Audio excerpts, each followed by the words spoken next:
and we're going to specifically speak about Westernization amongst our religious principles. So I want to start off by welcoming and introducing my guest for today, Sheikh Asim Al-Hakim. Assalamu alaikum and welcome to the show. Wa alaikum assalam wa rahmatullahi wa barakatuh. Hayyakum Allah. Sheikh Asim, let's start off by defining Westernization so we're all on the same page here with the viewers.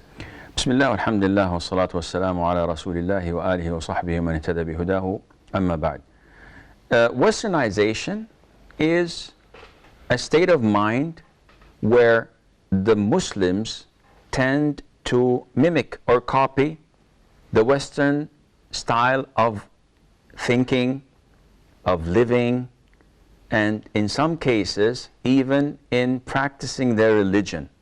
So it is what some people call as putting them in a melting pot. So they would be transformed into something else rather than abiding by their religion and culture. Okay, so I want to, inshallah, throughout this program, just to give an overcap of what we're going to do, I want to go through the reasons for Westernization. I want to go through the effects that it has on Muslims, and I want to, like we said, specifically deal with Westernization in religious principles. So let's start off by the reasons. What would you say are some of the reasons why Muslims would want to be like the West, whether in Muslim countries or whether Muslim citizens living in the West, raised in the West, in terms of, obviously, for example, in terms of what they wear, that changes, culturally, and there's many things that change depending on their culture. But in terms of religious practices, why would you say they want to be like the West? Basically speaking, the Prophet ﷺ warned us when he said, لَتَتَّبِعَنَّ سَنَنَ الَّذِينَ قَبْلَكُمْ, that you will follow the footsteps of those before you. And to even the smallest details, that it is a hand span or an arm span, even to the extent that if they were to enter a lizard's hole, you would follow them. So the Prophet is warning us of something that would happen in the future, where people would mimic, would copy, would imitate the people before them to that extent. So the companions asked the Prophet ﷺ, are you referring to the Jews and the Christians? Are you saying that we will follow their footsteps? And the Prophet said, yes, alayhi salatu wasalam. So this means that the greatest reason for following the footsteps of, or falling into the trap of Westernization is stemmed from this hadith. Shaitan is there, is the driving force behind it. Also there is the lack of knowledge. So the less knowledge a person has, the more influenced he is. Thirdly, there is the inferiority complex, because it is human nature that people tend to look to those who are stronger, to those who are more influential, to those who are richer. Qarun, as mentioned in Surah Al-Qasas at the end, who was, some say, the cousin of Prophet Musa, some say. But he was a multi-billionaire. He was the richest man on earth. And he was so boastful of his wealth to the extent that the ignorant said, we wish we had like Qarun has. And they've neglected the blessings and favors of Allah upon them, of being Muslims, of being healthy. They wanted to reach that level due to their inferiority complex. They looked down at themselves. So a lot of the Muslims would imitate, would fall into this trap of Westernization because they want to live the American dream. They want to do this, they want to do that, they want to be like that actor or this actress or that sportsman or athlete or a businessman. Well, if you want to continue, I just want to... The fourth reason of trying or falling under the trap or the influence of Westernization is the media. What you see affects you. And this is also human nature. If you sit in a room and someone is hysterically laughing, you can't hold yourself but to laugh. There are clips that comes of a child, you know, an infant of a year or two, laughing his head off. And all what you can do is just laugh. You don't know what he's laughing at. But when you see someone laughing, you by nature laugh. And if you're someone who's depressed and sad, he depresses you. So the influence of media is extremely dangerous as well. What I wanted to say is that why is Westernization a new issue? I mean, if we look in Islamic history, we didn't find before that Muslims wanted to be like the West. Rather, we find the quite exact opposite, that many countries or societies in Europe wanted to imitate Muslim lands. So why is it that now, this is a contemporary issue, why is that the case? Because, as I said, it's an inferiority complex. Human nature. Who's strong now? Who's the man? It's the disbeliever. It's the marine soldier who does wonders. It's portrayed in the media, this FBI agent or CIA agent or the international spy who, mashallah, shoots his pistol with like a gazillion bullets with one magazine. I would love to buy a pistol like this, or a 9mm that can shoot endlessly without running out of bullets. But this is how we feel. And it's very sad when I come to countries of the Gulf, for example, or Egypt or Jordan or whatever, Muslim countries, and you see the WWE wrestlers coming from the US with their tattoos, with their inappropriate dress code, with their moves, with their ethics, with their pop culture, and they invade the country with what they call a performance, or with their art. And you see the youth, the youngsters, doing the same thing, watching them, being influenced by them. I was in the gym the other day, and this teenage boy came to me, 16 years of age, and he said to me, "You look like so-and-so." And he was talking, and then he said, he mentioned the name. And I said, "Yeah, who's this?" He said, "You don't know him? He's a world famous wrestler." I said, "I don't know him." He said, "Yeah, you don't know this?" Subhanallah. I know what that is. Then I asked around and I Googled it, and some of the brothers showed me a clip, and Subhanallah, the Muslim youth are influenced by this due to the media, due to their feeling of weakness and vulnerability. They think that these are the most powerful, or this is the most powerful nation, these are the most powerful men, to the extent that even now, being brainwashed like this, if you see a midget wrestler, but he's coming from America, you think that he has the power to beat a battalion on his own turf. What is this? He's a midget. But this is how we feel and think because of our negative influence of Westernization. Okay, so I mean, that's a very good reason for the influence of westernized culture entering Islam and Muslims and influencing the youth. Now, obviously, I want to get into how we can counter these influences, but before we do that, I want to get into the effects that it has on the youth. So let's just lightly speak about some of the effects that it has on the youth and it has on society in general, and then we'll get into how can we counter this sort of westernization of the Muslim minds, we can say. Well, if I may, I'd like to point out something. Sure. Now, Westernization, again, there are extremes and a middle path. Yes. One extreme says you have to take the whole 9 yards, live the Western dream with everything in it, even if it goes against Islam.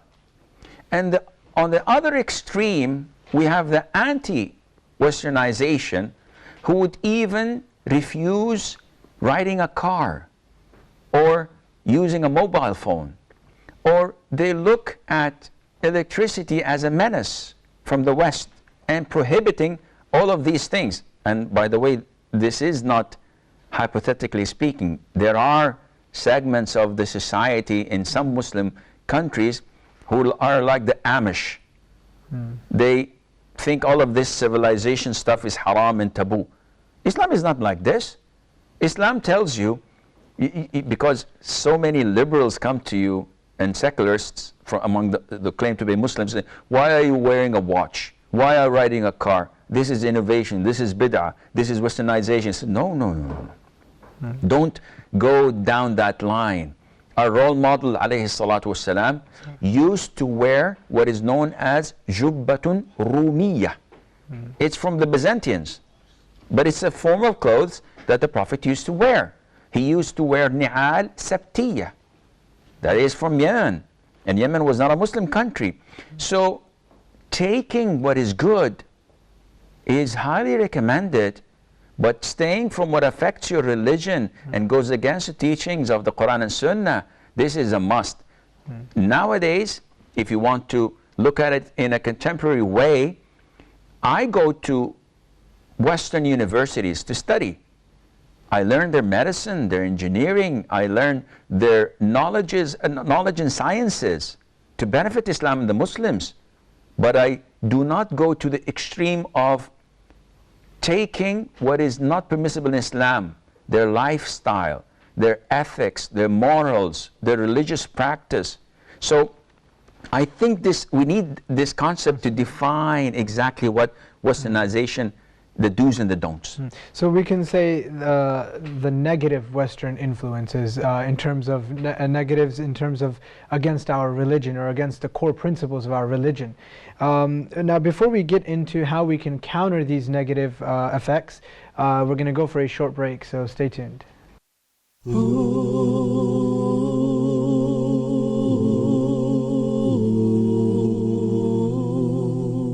Welcome back to Contemporary Islamic Issues on Huda TV.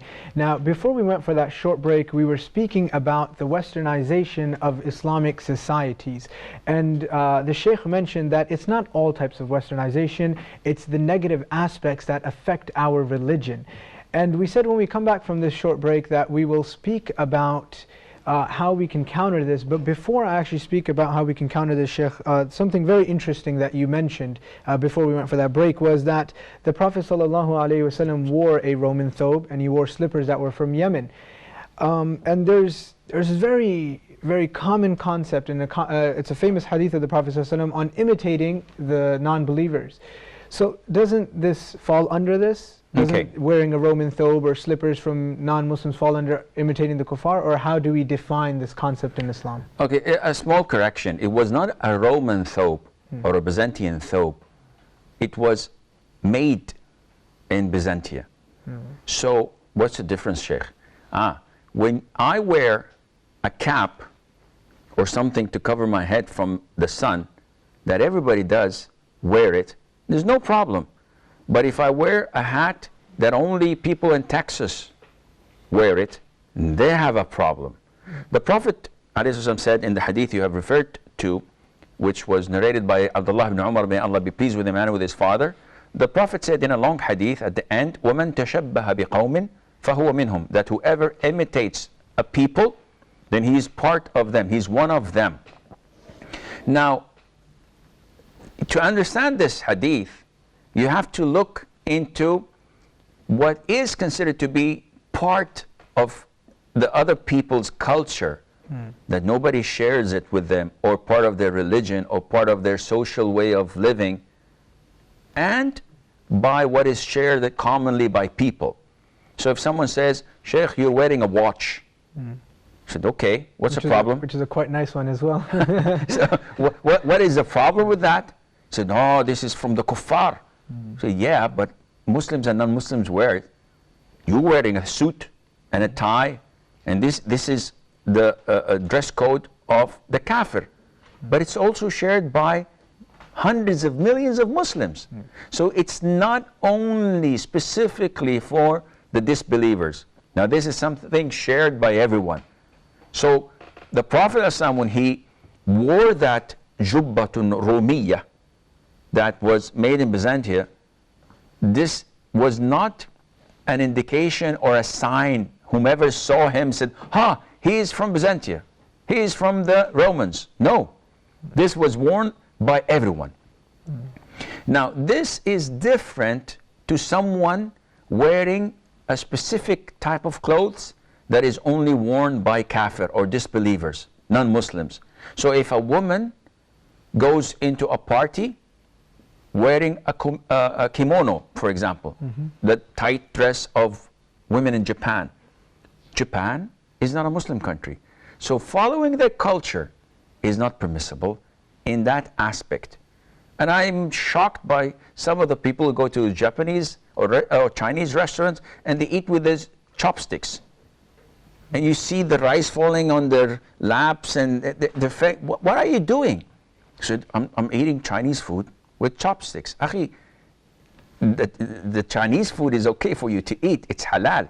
But the method of doing it, you're imitating the kafir. For what? There's no benefit in it. You know, using a fork or a spoon, this is the right way of doing it. Eating with your bare hands would be even better if you want. But to go to the extreme of mimicking and imitating the disbelievers, this shows that you have an inferiority complex. Which brings me to the fact that the Prophet ﷺ went against the Jews and the Christians and so many things.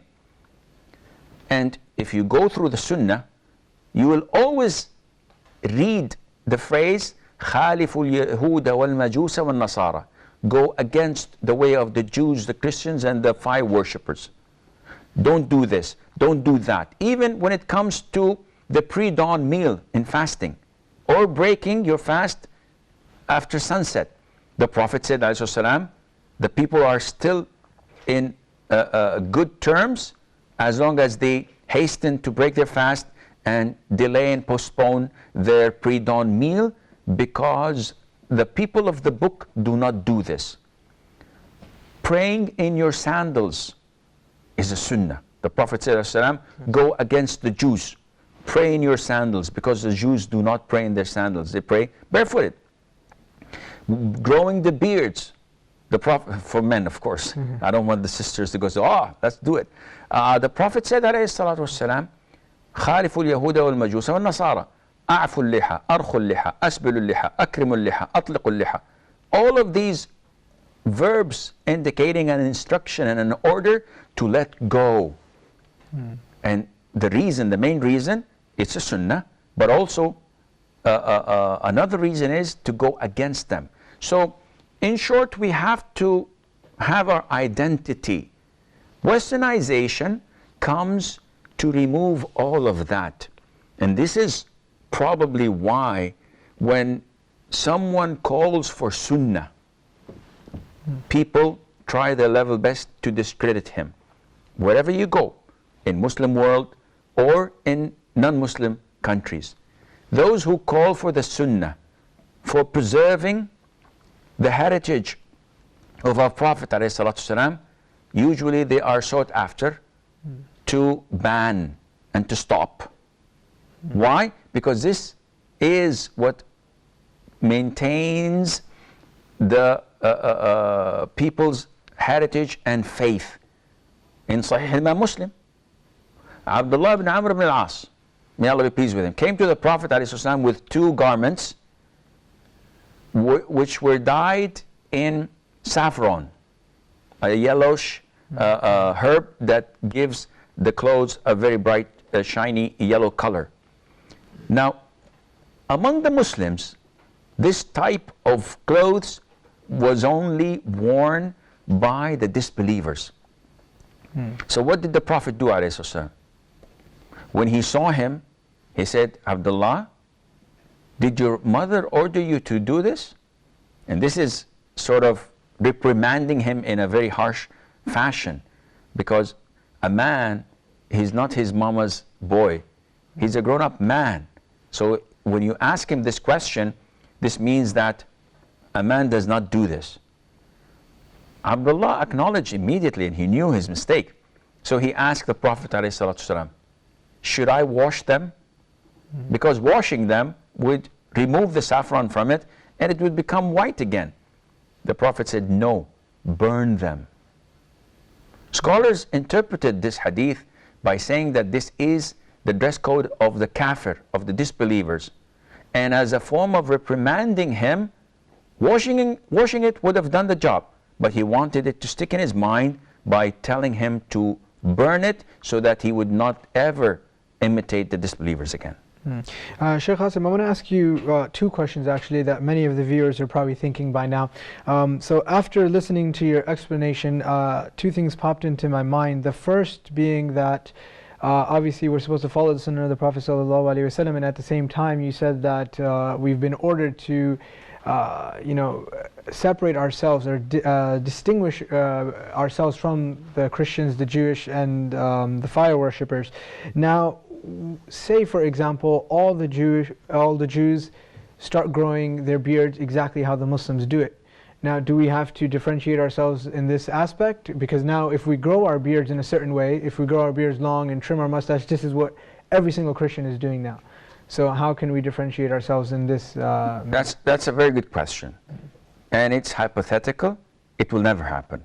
But if it did happen, the Muslims have to maintain the instruction and the Sunnah of the Prophet ﷺ by keep growing it. Yeah. For example, hypothetically, if all the Christians and the Jews decided to pray 5 times a day like we do, but still remain on following their religion, would we stop praying?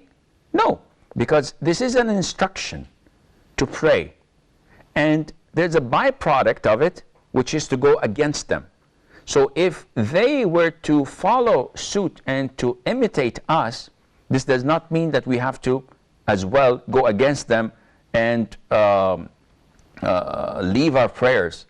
Islam tells us to do certain things going against the Jews and the Christians, but these things are not related to their acts. It is part of the reason of doing it, but the main part is to worship Allah Azza wa Jal by following such a thing. Okay, and the second question was that obviously you said that if something is very specific to the non-Muslims, then that is the act we can't do. So if something is shared between Muslims and non-Muslims, such as wearing certain clothes, then those things could be done. It's not considered imitating the non-Muslims. However, if an act is specifically to a group of non-Muslims, then we cannot copy this act. Now, what if this act was originally specific to one group, and now it becomes spread amongst Muslims? Does this still become specifically to one group? Is it still imitating the non-Muslims, or is it something that we can do now? Part of the greatness of Islam is that it evolves as long as there is room for that. Like 500 years ago, wearing a suit was totally prohibited because this was the dress code of the kafir, of the colonizer, if you wish. Now, the first Muslims at that time to wear suits and to imitate the kafirs were cursed by Allah Azza wa Jal and were sinful. While the circle grew and more people became acquainted with such an act or a dress code, the sin has been reduced until it completely vanished when the majority of the Muslims wearing it not because it is from the kafir, but this is what's convenient for them. So if you go to Egypt, if you go to Jordan, everybody's wearing suits. This is what they wear 24/7, not because the Americans or the Western do this, not because they're under the influence of Westernization, but now this is becoming the norm. Likewise, when you come to things dealing with customs and traditions. For example, a woman wears on her wedding night a white wedding dress. Now, wearing such a dress 200 years ago was not part of Islam or our culture. So those introducing it, and they may have contributed into the Westernization process due to this, those who introduced it at the very beginning were cursed because they were imitating the disbelievers. Nowadays, you will not have a single wedding without the bride wearing such a dress. Do we say it's haram? No, it's totally permissible as long as it falls under the Islamic regulations, not being too tight, not being nude, not being this, not being that, and so on. So what I can extract from your answer there is that it depends on the intention and the reason why it's being done. So like you said, the people that did it in the beginning, their intention was to imitate, whereas now it's just a norm amongst society, so they don't have any intention of imitating a certain group or certain people. If the intention still is present today, then it's sinful again. Sinful. Okay. But people don't usually do this because no one wears a suit in such countries saying that, wow, I look like President Obama. They wear the suit because this is the norm. But again, the intention itself is not sufficient. It has to coincide with the act. So if someone says, my intention is good, but my act is evil, then you will fall into the punishment. They have to go side by side. Okay. All right, Sheikh, unfortunately we did not get to cover everything we wanted to, so we're going to continue this conversation over another episode. So Inshallah. At least for this, I want to thank you for joining us, and inshallah next episode we will get into how we can counter such negative influences. Dear viewers, I hope you guys benefited from tonight's program or today's program, and I hope that you join us for the continuation of this program so we can get into how we can counter such negative effects. And until then, may Allah subhanahu wa ta'ala bless us all. Assalamu alaikum wa rahmatullahi wa barakatuh.